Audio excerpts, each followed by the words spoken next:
बच्चों, आज के इस वीडियो लेक्चर में हम जानेंगे गोली दर्पणों से संबंधित कुछ शब्दावली के बारे में, यानी कंपोनेंट्स ऑफ स्फेरिकल मिरर के बारे में जानेंगे। तो सबसे पहले मैं कुछ जो कंपोनेंट्स हैं स्फेरिकल मिरर के वो लिख दे रहा हूं कि आज के इस वीडियो लेक्चर में हम किन कंपोनेंट्स के बारे में पढ़ेंगे। सबसे पहला है कंपोनेंट हमारा पोल। पोल मतलब ध्रुव।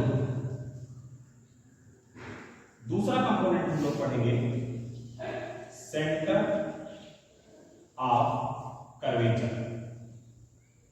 Centre of curvature. Centre of curvature, वक्रता केंद्र। थर्ड कंपोनेंट हम लोग पढ़ेंगे radius of curvature.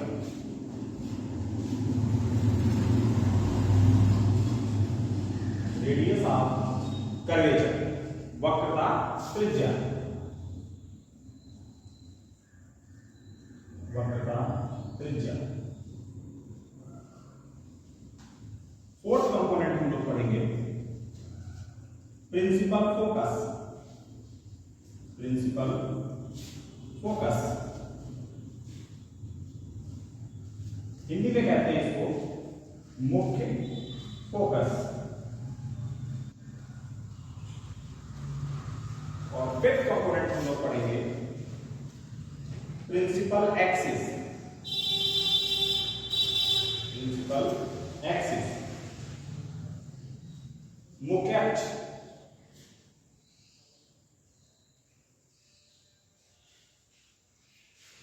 Six component हम लोग पढ़ेंगे फोकल लेंथ।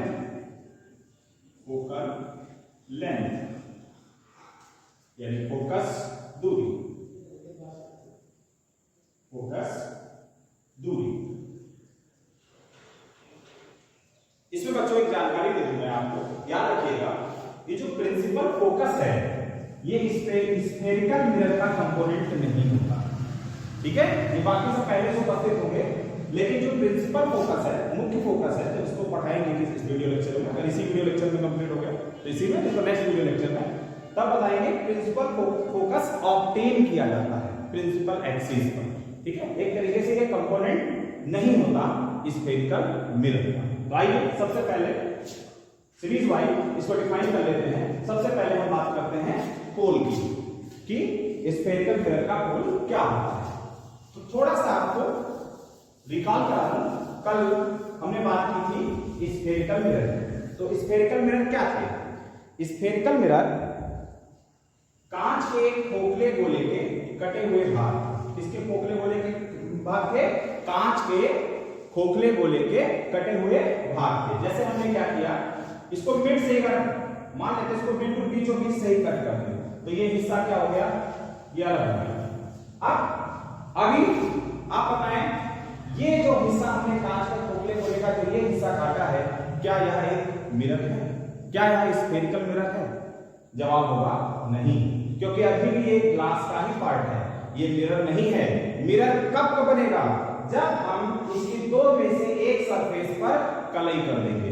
दो में से किसी एक सरफेस पर चांदी की कलई कर देंगे। कल मैंने बताया था कि चांदी की कलई क्यों की जाती है।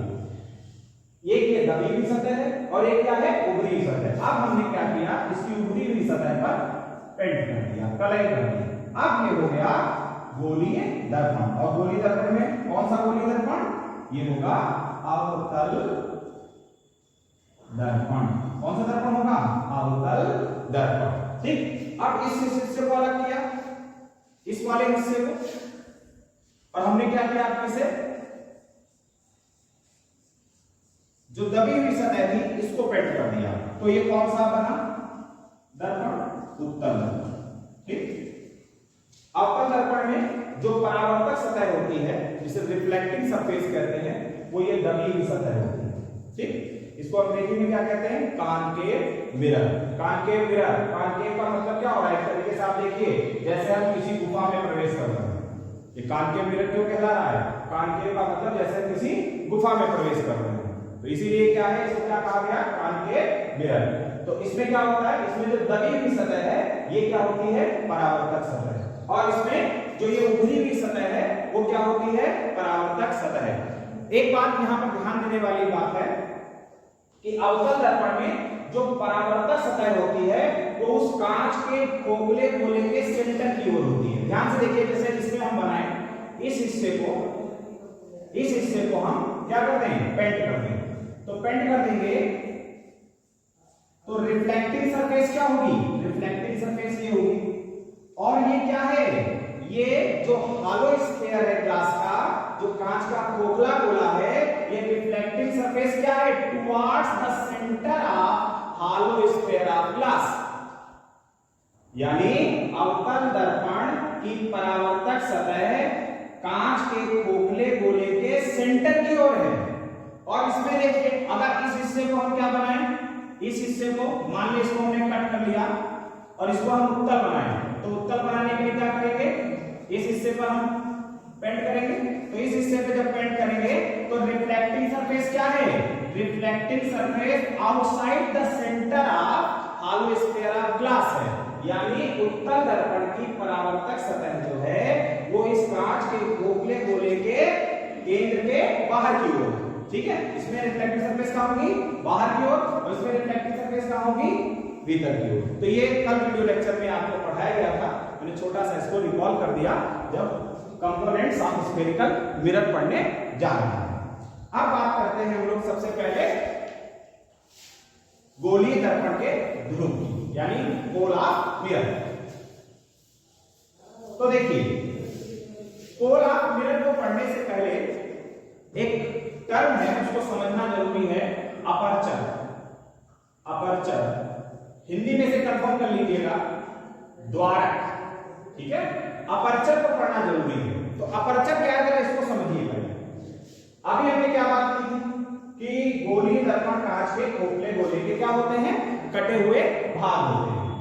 तो मान लेते हैं ये क्या है, कांच का खोखला गोला। एक बात याद रखिएगा, जो सर्किल है, जो सर्किल होता है ये 2D फिगर है। मैथमेटिक्स वाले याद रखिए, सर्किल क्या होती है, 2D फिगर है। और सर्किल का 3D वर्जन ही क्या होता है, स्फीयर होता है, ठीक है। सर्किल क्या है, 2D डायमेंशन में बनी फिगर है, और स्फीयर क्या है, स्फीयर क्या है, 3D डायमेंशन में बनी फिगर है, स्फीयर, ठीक है। सर्किल का ही advance version, updated version 3D में, तो वो क्या कहलाएगा, स्फीयर कहलाएगा। तो ये आप सर्किल में समझिएगा, जैसे बॉल होती है उस टाइप का एक स्फीयर है, लेकिन किसका बना हुआ है, ग्लास का बना हुआ है। अब हमने क्या किया, देखिए इसका क्या है, सेंटर। कोई भी स्ट्रक्चर है मैथमेटिक्स में, चाहे वो सर्किल हो, चाहे वो स्क्वायर ले लें, रेक्टेंगल ले लें, सबका सेंटर होता है, सभी में सेंटर होता है। तो ऑब्वियस है कि इस स्फीयर का भी क्या होगा, एक सेंटर होगा। तो ये सेंटर है, ये है सेंटर। अब ये भी क्या है, इसका डायमीटर, और ये भी क्या है, इसका डायमीटर। ध्यान दीजिएगा, ये क्या है, डायमीटर, और ये भी क्या है, डायमीटर। कड़ी से कड़ी जोड़ते हुए चलिए, ये क्या है, डायमीटर, और ये भी क्या है, डायमीटर। अब हमने क्या किया, इस स्फीयर को 20 से कट कर दिया। इस स्फीयर को क्या किया, 20 से कट कर दिया। अब 20 से कट कर दिया, मैं अलग नहीं कर रहा हूं, मैं यही मान ले रहा हूं। 20 से अलग कट करने के बाद हमने क्या किया, इसकी जो उभरी हुई आउटर सरफेस थी इस पर पेंट कर दिया, इस पर क्या कर दिया, पेंट कर दिया। अब ये क्या था, ये था डायमीटर ऑफ स्फीयर। ये क्या था, डायमीटर ऑफ स्फीयर। ये था डायमीटर ऑफ स्फीयर, ये था डायमीटर ऑफ स्फीयर। हिंदी में भी लिख दे रहा हूं, गोले का व्यास, गोले का व्यास, ठीक है। ये क्या है, गोले का व्यास। तो देखिए, ये अभी जब गोले के लिए था तो ये गोले का व्यास है, ये क्या है, गोले का व्यास है। लेकिन जैसे ही हम इसको हटा देते हैं, मैं इसके इस हिस्से को हटा देता हूं, इस हिस्से को हटाने पर ये अब गोला तो नहीं रहा, क्या ये स्फीयर रहा, ये स्फीयर नहीं है। ये क्या बन गया, अवतल दर्पण। ये क्या बन गया, अवतल दर्पण, कान के मिरर, अवतल दर्पण। ये क्या हो गया, कान के मिरर। तो ये डायमीटर, जो अभी डायमीटर ऑफ स्फीयर था, अब इसी को क्या कहेंगे, aperture of sphere. Aperture of sphere, aperture of mirror, क्या कहेंगे, अपर्चर ऑफ मिरर। समझ में आ रहा है, अपर्चर क्या होता है, जो अभी डायमीटर था वो डायमीटर किसका था? स्फीयर का। अब ये स्फीयर तो रहा नहीं, ये मिरर है, तो अब इसी डायमीटर को मिरर के लिए क्या कहेंगे? अपर्चर यानी द्वारक। बात आ रही समझ में? जो गोले का व्यास था, डायमीटर ऑफ स्फीयर था, वो इस मिरर के लिए, चूंकि ये मिरर किसका पार्ट है? उसी स्फीयर का पार्ट है, तो ये जो गोली दर्पण है यानी जो अवतल दर्पण है, कॉन्केव मिरर है, इसके लिए डायमीटर ऑफ स्फीयर क्या बन जाएगा? Aperture of mirror. क्या बन जाएगा? Aperture of mirror. लेकिन एक प्रॉब्लम हो सकती है। क्या प्रॉब्लम हो सकती है? उस पर ध्यान दीजिए। कोई जरूरी नहीं है कि हम ये जो हालो स्फीयर ऑफ ग्लास है, कांच का खोखला गोला है, इसको बिल्कुल बीचों बीच से कट करें। ये भी तो प्रश्न उठेगा ना, क्या बीचों बीच से ही कट करेंगे तभी उसके एक हिस्से को पेंट करेंगे और तभी मिरर बनेगा? नहीं। आप ये कांच का खोखला गोला है, आप उसको कहीं से भी कट कर सकते हैं। ये हिस्सा भी अलग कर सकते हैं, ये हिस्सा भी कहीं अलग कर सकते हैं, ये हिस्सा भी कहीं से अलग कर सकते हैं, ठीक है? ये हिस्सा भी आप क्या कर सकते हैं? कहीं से अलग कर सकते हैं, ये हिस्सा भी कहीं से अलग कर सकते हैं। तो होगा क्या?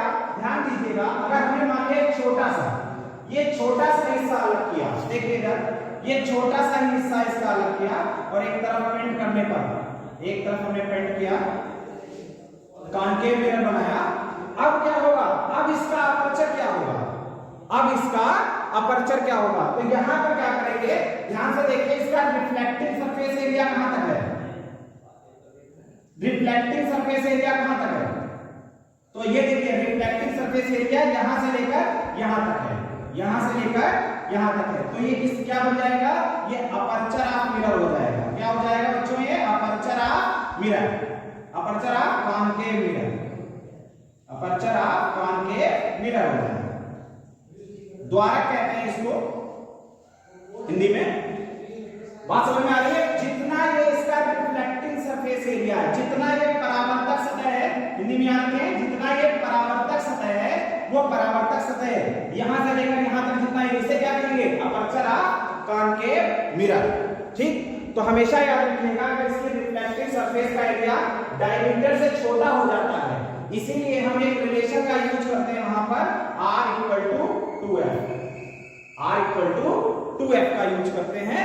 जब क्या होगा? डायमीटर से, देखिए डायमीटर से छोटा हो गया ना, अब यहां पर इसका देखिए अगर डायमीटर से छोटा हो रहा है, तो वहां पर हम एक रिलेशन यूज करेंगे R equal to 2F। Next video lecture में इसको डिटेल में बात करेंगे कि रेडियस ऑफ कर्वेचर और फोकल लेंथ ऑफ मिरर के बीच क्या रिलेशन होता है, तो इसको डिटेल में नेक्स्ट वीडियो लेक्चर में बात करेंगे। अभी आपको अपर्चर समझ में आया? अपर्चर क्या है?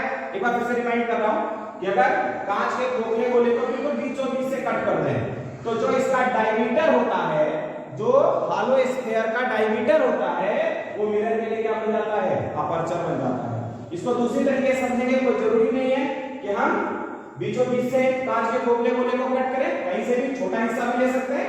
अच्छा, इसी प्रकार से उत्तल दर्पण में देखते हैं, कॉन्वेक्स मिरर में इस चीज को देखते हैं। तो कॉन्वेक्स मिरर में क्या होगा? जो रिफ्लेक्टिंग सरफेस है वो कहां होगी? बाहर की ओर होगी, आउटसाइड द सेंटर होगी, सेंटर ऑफ स्फीयर।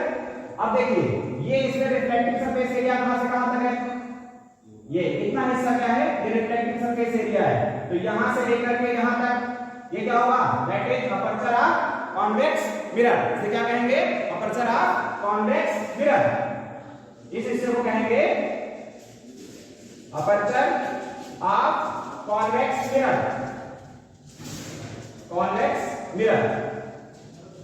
अब जब आपको अपर्चर समझ में आ गया, तो यहीं से आपको समझ में आएगा पोल ऑफ स्फेरिकल मिरर। तो पोल ऑफ स्फेरिकल मिरर क्या होता है? देखिए, जो हमारे रिफ्लेक्टिंग सरफेस एरिया है, जो रिफ्लेक्टिंग सरफेस एरिया है, इस रिफ्लेक्टिंग सरफेस एरिया का जो मिड पॉइंट है, mid point of reflecting surface area of spherical mirror is called pole of mirror. ठीक है? जो स्फेरिकल मिरर का रिफ्लेक्टिंग सरफेस एरिया है, इसी को हम कहते हैं पोल ऑफ मिरर, यानी गोलीय दर्पण का ध्रुव। किससे डिनोट करते हैं? P से डिनोट करते हैं। किससे डिनोट करते हैं? P से डिनोट करते हैं। डेफिनेशन एक बार फिर रिकॉल कर रहा हूं, दर्पण का, गोलीय दर्पण का ध्रुव क्या होता है? गोलीय दर्पण की परावर्तक सतह का मध्य बिंदु, गोलीय दर्पण की परावर्तक सतह का मध्य बिंदु दर्पण का ध्रुव कहलाता है। रिफ्लेक्टिंग सरफेस एरिया का मिड पॉइंट ही पोल ऑफ स्फेरिकल मिरर कहलाता है। इसमें क्या होगा, हम कॉन्केव मिरर की बात करेंगे तो ध्यान से देखिए, ये है रिफ्लेक्टिंग सरफेस एरिया। तो इस रिफ्लेक्टिंग सरफेस या रिफ्लेक्टिंग सरफेस का मिड पॉइंट क्या है, रिफ्लेक्टिंग सरफेस का मिड पॉइंट ये होगा, मिड ये, तो यही क्या हो जाएगा, यही हो जाएगा pole of spherical mirror, pole of spherical mirror. इसके पश्चात अब हम लोग डिफाइन करने जा रहे हैं या समझने जा रहे हैं सेंटर ऑफ कर्वेचर, गोलीय दर्पण का वक्रता केंद्र क्या होता है। तो देखते हैं गोलीय दर्पण का वक्रता केंद्र, बिल्कुल समझते हुए चलेंगे, विज्ञान में वैसे भी फील करते हुए चलेंगे, चीजें एग्जिस्ट करती हैं रियल में। देखिए आप क्या करेंगे, आप पहले से जानते हैं गोलीय दर्पण क्या होते हैं, कांच के खोखले गोले के कटे हुए भाग होते हैं। तो एक कांच का खोखला गोला बनाते हैं, एक कांच का खोखला गोला बनाते हैं, ये कांच का एक खोखला गोला, ठीक है, गोला है, बता चुका हूं, कोई भी फिगर है, इसका सेंटर होगा, तो इसका भी सेंटर है, इसका भी सेंटर क्या है, सेंटर है इसका, ठीक है। इस सेंटर का नाम क्या रखते हैं, चलिए O, इसको डिनोट कर देते हैं O से। अब इस स्फीयर में कहीं 3 पॉइंट ले लेंगे, A, B और C, A, B और C। सेंटर को इसे सरकमफेरेंस कहते हैं, आप सरकमफेरेंस मान सकते हैं तरीके से, और ये क्या, इसे क्या मान सकते हैं, सरकमफेरेंस, परिधि, इसको हिंदी में कहते हैं परिधि। अब सेंटर को सरकमफेरेंस पे जो पॉइंट्स हैं इनको ज्वाइन कराइए, OA, OB, OC। बताइए इसे क्या, आप क्या समझ रहे हैं, क्या होगा, OA, OB, OC, सही समझ रहे हैं, क्या होगा ये, रेडियस, रेडियस ऑफ स्फीयर, क्या होगा ये रेडियस ऑफ स्फीयर, ये क्या है, रेडियस ऑफ स्फीयर, क्या है ये, रेडियस ऑफ स्फीयर, इसे क्या कहेंगे, रेडियस ऑफ स्फीयर, हिंदी में इसे क्या कहेंगे, गोले की त्रिज्या, क्या कहेंगे इसको, गोले की त्रिज्या। अब क्या करते हैं, मान लेते हैं हमने यहां से ये हिस्सा और ये हिस्सा कट कर दिया, क्या कर दिया, इसको कट कर लिया, तो मैं अलग नहीं निकाल रहा हूं, समझाने के लिए आपको ऐसे ही मान लेता हूं, ये हिस्सा हमने ये क्या किया, यहां से लेकर यहां तक कट करने मतलब ये हिस्सा हमने अलग कर दिया, तो केवल यही तो हिस्सा बचेगा, केवल यही तो हिस्सा बचेगा। अब हमने क्या किया, इसको A से लेकर C तक पेंट कर दिया, क्या कर दिया, इसको पेंट कर दिया, ठीक है, इसको हमने क्या कर दिया, पेंट कर दिया। तो कौन सा दर्पण बना, कौन सा गोलीय दर्पण है ये, कौन सा स्फेरिकल मिरर है, बाहर वाली उभरी हुई सरफेस पर, उभरी हुई सतह पर क्या किया गया है, पेंट। तो कौन सा मिरर होगा, कॉनकेव मिरर, यानी अवतल दर्पण। अब ध्यान से देखिएगा, ये OA, OB, OC ये क्या थे, रेडियस ऑफ स्फीयर, क्या है ये, रेडियस ऑफ स्फीयर। अब बहुत ध्यान से देखिएगा, अब हमने क्या किया, हमने इसको स्फीयर खत्म कर देंगे, अब स्फीयर नहीं रहेगा, कैसे नहीं रहेगा स्फीयर, देखिए ये है, ये स्फीयर नहीं, ये क्या है, ये स्फीयर नहीं। अब ये क्या है, ये कॉनकेव मिरर है, ये क्या है, कॉनकेव मिरर है। अब ये O क्या बन जाएगा, ये बन जाएगा C, वो बन जाएगा C, यानी सेंटर ऑफ कर्वेचर, समझे कि नहीं समझे, यानी जो ये जो रेडियस थी, ये जो रेडियस थी, अभी किसकी रेडियस थी, ये रेडियस थी, रेडियस ऑफ स्फीयर, लेकिन जैसे ही स्फीयर खत्म किया वैसे ही ये रेडियस ऑफ स्फीयर नहीं हुई, क्या हो गई, रेडियस ऑफ कर्वेचर, क्या हो गई, रेडियस ऑफ कर्वेचर। और जो आपका सेंटर था, सेंटर क्या था, वो ये किसका सेंटर था, स्फीयर का, बट यहां तो स्फीयर है नहीं, तो जब स्फीयर है नहीं तो ये क्या बन गया, ये बन गया सेंटर ऑफ कर्वेचर, क्योंकि पूरा स्फीयर नहीं है, अब ये क्या है, एक कर्व, मिरर क्या होता है, एक कर्व होता है, तो अब ये O किसमें कन्वर्ट हो गया, C में, वो किसमें कन्वर्ट हो गया, C में, यानी जो पहले सेंटर ऑफ स्फीयर था अब वो बन गया सेंटर ऑफ कर्वेचर, जो पहले रेडियस ऑफ स्फीयर थी अब वो कन्वर्ट होकर क्या बन गई, रेडियस ऑफ कर्वेचर। समझ में आ रहा है ना? जो पहले centre of radius, centre of sphere था, वो क्या बन गया? Centre of curvature. क्योंकि मिरर क्या है? Mirror just like a curve, तो इसीलिए क्या बन गया? वो किसमें कन्वर्ट हो गया? सेंटर ऑफ कर्वेचर में। जो रेडियस ऑफ स्फीयर थी वो क्या बन गई? अब ये रेडियस इसकी है कर्व, ये कर्व टाइप का है ना, तो ये रेडियस स्फीयर की तो नहीं है, तो क्या पड़ेगा इसको? Radius of curvature. रेडियस क्या? Radius of curvature. और ये क्या बन गया? ये सेंटर ऑफ स्फीयर ना होके बन गया सेंटर ऑफ कर्वेचर। ठीक है, ये बात आपको समझ में आई होगी उम्मीद है कि सेंटर ऑफ कर्वेचर क्या होता है और रेडियस ऑफ कर्वेचर क्या होता है। तो अगर डेफिनेशन इसकी लिखनी हो तो क्या लिखी जाएगी? यानी वक्रता केंद्र, ये वक्रता केंद्र था, वक्रता केंद्र, centre of curvature, centre of curvature. और दूसरी चीज हमने क्या समझी? दूसरी चीज वक्रता त्रिज्या, वक्रता त्रिज्या, centre of radius of curvature, radius of curvature. तो अगर इसकी डेफिनेशन लिखनी हो तो कॉपी पेन उठाइए और डेफिनेशन लिख दीजिए। मैं बोलने जा रहा हूं वक्रता केंद्र, सेंटर ऑफ कर्वेचर, तो इसकी डेफिनेशन क्या होगी? वक्रता केंद्र की डेफिनेशन होगी कि गोलीय दर्पण कांच के जिस खोखले गोले के कटे हुए भाग होते हैं, गोलीय दर्पण कांच के जिस खोखले गोले के कटे हुए भाग होते हैं, उस गोले का केंद्र दर्पण का क्या कहलाता है? वक्रता केंद्र कहलाता है। ठीक है, गोलीय दर्पण कांच के जिस खोखले गोले के कटे हुए भाग होते हैं, उस गोले का केंद्र गोलीय दर्पण का वक्रता केंद्र कहलाता है। और ठीक इसी तरीके से यही डेफिनेशन चलेगी, जहां पर आप केंद्र लिख रहे हैं वहां पर आप क्या कर दें? त्रिज्या कर दें। डेफिनेशन इस प्रकार से होगी कि गोलीय दर्पण की वक्रता त्रिज्या या गोलीय दर्पण कांच के जिस खोखले गोले के कटे हुए भाग होते हैं, उस गोले की त्रिज्या गोलीय दर्पण की वक्रता त्रिज्या कहलाती है। एक बार और रिपीट कर दे रहा हूं, गोलीय दर्पण कांच के जिस खोखले गोले के कटे हुए भाग होते हैं, उस गोले की त्रिज्या गोलीय दर्पण की क्या कहलाती है? वक्रता त्रिज्या कहलाती है। बच्चों नेक्स्ट वीडियो लेक्चर में हम लोग डिफाइन करेंगे प्रिंसिपल एक्सिस को, प्रिंसिपल फोकस को और फोकल लेंथ को।